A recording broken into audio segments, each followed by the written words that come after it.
कुंकाच्या कार्यक्रमाला उपस्थित असलेले मंचवरील सर्वच मान्यवर आणि या शाळेचे आपल्या जेतापूर जिल्हा परिषद शाळेचे सर्व शिक्षक वृंद, मी तर तुम्ही जसं सांगितलं की आज तुमचे मुलं सकाळच्या 4 वाजेपासून उठलेले आणि 4 वाजेपासून तर आता 6:15 झाले, तर 6:15 पर्यंत त्यांचा उत्साह जसाच्या तसा आहे.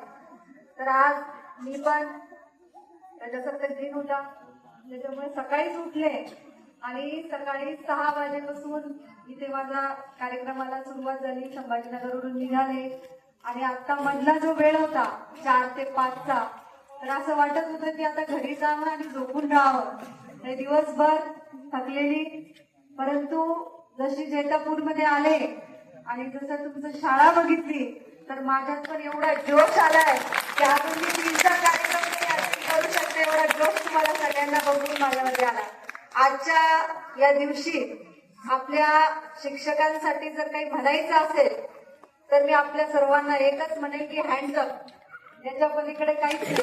कारण अतिशय चांगलं स्कूल तुम्ही या ठिकाणी हे सजवलेलं आहे, हे केलेलं आहे. विद्यार्थ्यांना पण अतिशय चांगलं या ठिकाणी तुम्ही घडवलेलं आहे आणि मलाही या ठिकाणी अभिमानाने सांगावंसं वाटतं की मी पण एक जिल्हा परिषदचीच विद्यार्थिनी आहे.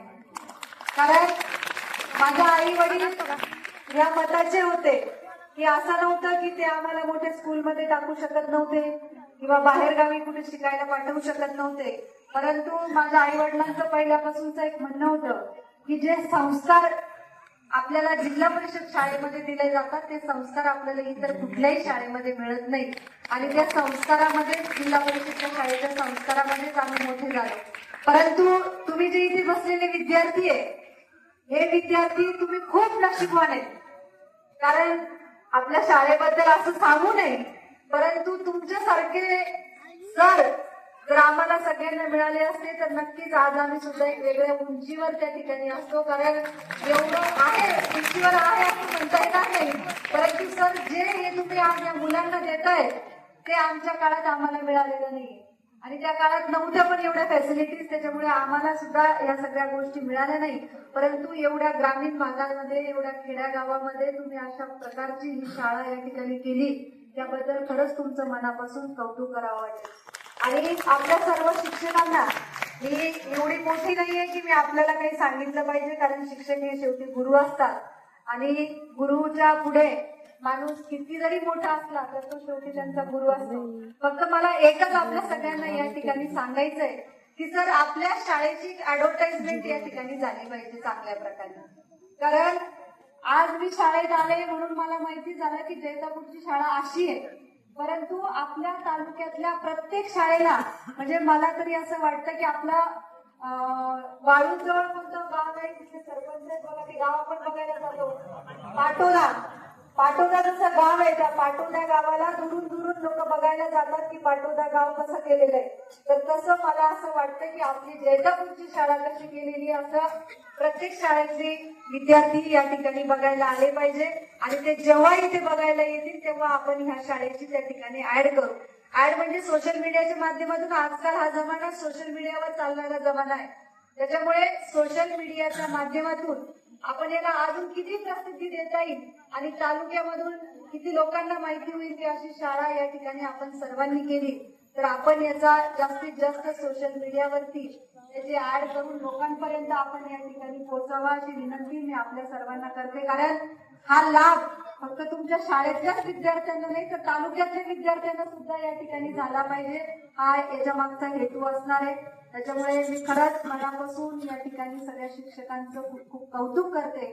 आणि शिक्षक जरी चांगले असले तरी विद्यार्थी पण तेवढेच ब्रिलियंट पाहिजे असतात. तर मला तरी असं वाटतं की तुम्हाला खूप नशिबवान आहे तुम्ही की विद्यार्थी पण तुम्हाला तसे मिळाले. आणि आजचं जे हे युग आहे, हे युग फार, हे जनरेशन जे आहे, हे जनरेशन तुम्ही त्यांना जेवढं द्याल तेवढं कमी पडण्यासारखं जनरेशन आहे. त्याच्यामुळे तुम्ही त्यांना जेवढं दिलं तेवढं ते या ठिकाणी देऊ शकता. त्याच्यामुळे या शाळेचे विद्यार्थी पण जसं तुम्ही त्यांना देताय तशी तशी कृती करून ते आपल्या आपल्या स्तरावरती आपलं नाव या ठिकाणी रोशन करतायत. मी आणि आता मी हा मला गेल्या 8 दिवसापासून मेसेज करते की ताई हळदी कुंकाला कधी येणार, ताई हळदी कुंकाला कधी येणार. मला असं वाटलं की मंदिरात कार्यक्रम असेल, आपल्याला हळदी कुंकाला जायचं, हळदी कुंकू घेऊन यायचं असं वाटलं होतं. परंतु खूप मोठ्या स्वरूपामध्ये आपण सगळ्यांनी या ठिकाणी हळदी कुंकाचा कार्यक्रम केला. त्याबद्दल मी सर्व महिलांचे आभार मानते. आणि सगळ्यात जास्त जर कुणी ऍक्टिव्ह असं वाटलं असेल तर तुमच्या ज्या माता पालक आहेत त्यांना पण खरंच खूप एकाचडी एक येत आहे एकदम. आणि त्यांचा उत्साह बघून शिक्षकांमध्ये एक वेगळ्या प्रकारचा उत्साह येत असेल की आपण कुणी करणारं असलं तर मग आपण त्यांना थोडंसं पुश केलं तर ते पुढे जातात. त्यातला हा प्रकार आहे, त्याच्यामुळे खूप छान. आणि सगळ्या शिक्षकांमध्ये एकच आमच्या महिला भगिनी या ठिकाणी आहेत. तर म्हणतात ना, एक नारी सबसे भारी. जशी मी निवडून आले होते तर एक स्लोगन लोकांनी माझ्या मागे लावला होता की एक नारी सबसे भारी. तर तसं मॅडम मी तुमच्याबद्दल या ठिकाणी शाळेच्या माध्यमातून एक स्लोगन लावते की एक नारी सबसे भारी. त्याच्यामुळे ही शाळा या ठिकाणी निश्चितच एक चांगल्या याच्यावरती आहे. म्हणून आपल्या सगळ्यांना शुभेच्छा देईल. असेच कार्यक्रम आपण घेत राहू. काही शाळेच्या आपल्या तुमच्या सगळ्यांच्या मागण्या आहे की आपल्या क्लासरूम मध्ये प्रत्येकी एक LED आपल्याला या ठिकाणी पाहिजे. आणि अजून आरो फिल्टर पाहिजे. तर मला आरो फिल्टरचं तुम्ही आमदार नसताना जरी सांगितलं असतं तर मी या शाळेला आरो फिल्टर दिलं असतं. आणि LEDचं पण लवकरात लवकर तुमच्या शाळेमध्ये ह्या दोन्ही गोष्टी या ठिकाणी पोहोचून जातील. अजून आपण या शाळेसाठी काय केलं पाहिजे ते सर आपण मला सांगा. कारण आपल्या शाळेचा हा जो समोरचा फेस आहे तो आपण थोडासा या ठिकाणी मॉडर्न करूया, थोडासा चेंज करूया. तर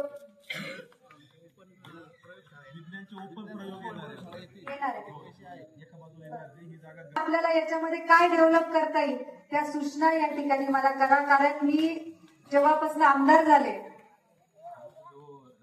शाळेचे खेळ आहे की तुम्हाला काय काय कोणत्या कोणत्या गोष्टी तालुक्याचे आमदार म्हणून या ठिकाणी मी तुमच्या शाळेत सहली सुद्धा पाठवणार आहे सर. की मी माझ्या स्तरावरती कुठे कोणत्या कोणत्या शाळेला आदेश द्यायचे. तर आपण अगोदर हे जेव्हा तुमचं रंगरंगोटीचं काम आहे ते काम कम्प्लीट झाल्याच्या नंतर तसे मी आदेश देईल तेव्हा आपण सगळेजण एकदा बसून सगळं आढावा घेऊ.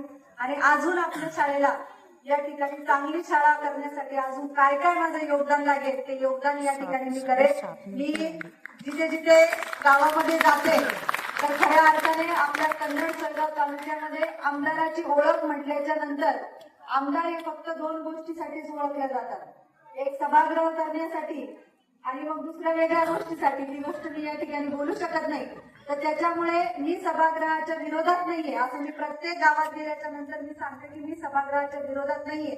परंतु आपल्या गावासाठी कोणत्या गोष्टी महत्वाच्या आहेत तर मला तरी असं वाटतं की नंबर 1 आपल्या गावासाठी जर काय पाहिजे असेल तर आपल्या गावातले अंतर्गत रस्ते त्या ठिकाणी चांगले असले पाहिजे. आणि दुसरी जर काय असलं पाहिजे तर आपल्या जिल्हा परिषदची शाळा त्या ठिकाणी चांगली असली पाहिजे. त्याच्यामुळे मी गावातल्या प्रत्येक व्यक्तीला सांगितलं की माझ्या गावामध्ये जर पहिलं काम तुम्हाला जर कोणतं करून घ्यायचं असेल तर रस्त्याचं आणि शाळेचं. आणि मग नंतर तुम्हाला सगळ्यांना काय पाहिजे ते काम त्या ठिकाणी तुम्ही माझ्याकडून घ्या. त्याच्यामुळे निश्चित ही शाळा आपण एक आगळी वेगळी आपल्या तालुक्यातली एक नंबर 1 ची शाळा तर ही आहे. परंतु अजून आपण याला काय मॉडिफाय करू शकतो तर तुम्ही आपण मला वेळोवेळी सगळे शिक्षक लोक सूचना द्या.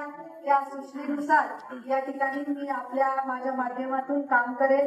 आणि निश्चित आपल्या शाळेसाठीच नाही तर इतर सुद्धा मी आता सर ग्रामसेवकांची एक मीटिंग घेतली आणि त्या ग्रामसेवकांच्या मीटिंग मध्ये मी ग्रामसेवकांना सांगितलं की जिल्हा परिषदच्या शिक्षकांची जशी चढाओढ लागलेली आहे की माझी शाळा पहिली कशी येते तालुक्यामध्ये तसं तुम्ही माझी ग्रामपंचायत कशी पहिली आणता त्याच्यासाठी मी बक्षीस ठेवणार आहे मॅडम प्रत्येक ग्रामसेवकाला. तर त्या दिवशी मी ग्रामसेवकांच्या बैठकीमध्ये सांगितलं तर असंच आपला तालुका आपल्या तालुक्यातील प्रत्येक व्यक्ती आपल्याला या ठिकाणी कशा प्रकारे पुढे नेता येईल. आणि महिला भगिनींचा तर बघायचं कामच नाही. महिला भगिनींना आदरणीय उपमुख्यमंत्री एकनाथरावजी शिंदे साहेबांनी लाडकी बाई म्हणून खूप वरती पदावर पोहोचवलेले आहे. त्याच्यामुळे तुम्हाला आता कुठल्या गोष्टीची कमी नाहीये. त्याच्यामुळे तुम्ही काळजी करायचं काम नाहीये. तर निश्चित आपल्याला ह्या शाळा आपल्या तालुक्याचं एक आगळंवेगळं नाव या ठिकाणी मिळवायचंय. आणि ते मिळवण्यासाठी जर आपल्याला सगळ्यांकडून या ठिकाणी मला काय पाहिजे असेल तर आपल्या सगळ्यांचे आशीर्वाद आणि आपल्या सगळ्यांची साथ या ठिकाणी मला लागणार आहे. त्याच्यामुळे वेळोवेळी फक्त आपल्या सगळ्यांच्या अडचणी माझ्यापर्यंत पोहोचत जा असं नको व्हायला की मी गावात येईपर्यंत तुम्ही माझी वाट बघायची आणि मग त्या तुमच्या अडीअडचणी तशाच राहायच्या. त्याच्यामुळे सिद्धेश्वर भाऊ आहेतच, परंतु तुमच्या सगळ्यांच्या माध्यमातून सुद्धा कुणीही माझ्याकडे आलंय. आणि सर आपल्या शाळेच्या संदर्भात एक जर कुणीतरी माझ्याशी कनेक्ट राहा, म्हणजे मला या पुढच्या काय काय आपल्या आयडिया आहेत त्या भविष्यामध्ये मला त्या ठिकाणी पूर्ण करता येईल. तर मला खूप छान वाटलं आज या ठिकाणी येऊन. एक हळदी कुंकाचा पण कार्यक्रम, सगळे शिक्षक लोकही भेटले, शाळा बघायलाही भेटली, विद्यार्थी आता बोर झाले, टाळ्या वाजवत आहेत तेही मला कळाले. तर त्याच्यामुळे जास्त वेळ न घेता आपण खऱ्या अर्थाने ग्रामीण भागामध्ये खरं म्हटलं तर ही वेळ सगळ्यांच्या स्वयंपाकाची, जेवणाची असते, परंतु तरी सुद्धा आपण सर्वजण एवढ्या संख्येने या ठिकाणी उपस्थित राहिला त्याबद्दल आपल्या सर्वांचे मी खूप खूप आभार मानते आणि थांबते. जय हिंद, जय महाराष्ट्र.